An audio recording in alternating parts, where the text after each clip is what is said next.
দুধ, ডিম আর ময়দা দিয়ে বাড়িতে একটা সুন্দর তুলতুলে একটা পাউরুটি বানিয়ে ফেলেছিলাম। আর খেতে এতটা ভালো হয়েছিল কি বলবো, একদম তুলোর মতন তুলতুল করছিল। এত গরম, আমি তো আপনাদের ভালো করে দেখাতে পাচ্ছি না। এত ভালো যে খেতে হবে আমি ভাবতেও পারিনি। আমি এর আগেও বানিয়ে খেয়েছি, কিন্তু আজকেরটা যেন একটু বেশিই ভালো হয়েছে। আর দেখেছেন, একদম নরম তুলোর মতন, আর একদম কি বলবো, সফট নরম, ভেতর থেকে যেন একদম জালিদার জালিদার হয়েছে। আর পুরো দেখুন, আমি আপনাদের ভেঙে দেখাচ্ছি, কিন্তু গরমের জন্য ভেঙে দেখাতে পাচ্ছি না। দেখেছেন কি সুন্দর হয়েছে, মুখের মধ্যে দিলেই যেন মিলিয়ে যাবে। আর আমি কিন্তু আজ এই পাউরুটিটাকে ফুলের মতন একটা শেপ দিয়েছি, দেখতেও সুন্দর লাগছে, খেতেও কিন্তু অসাধারণ হয়েছে।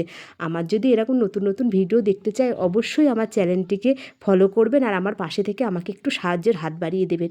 আজকের ভিডিওটা আপনাদের সামনে নিয়ে আসলাম। আপনারা যারা পাউরুটি কিনে খান, তাদের আর পাউরুটি কিনে খাওয়ার কোনো দরকার নেই, বাড়িতেই কিন্তু এইভাবে বানিয়ে ফেলতে পারেন। আজকের ভিডিও এইটুকুনি, পরের দিন কিন্তু নতুন ভিডিও নিয়ে অবশ্যই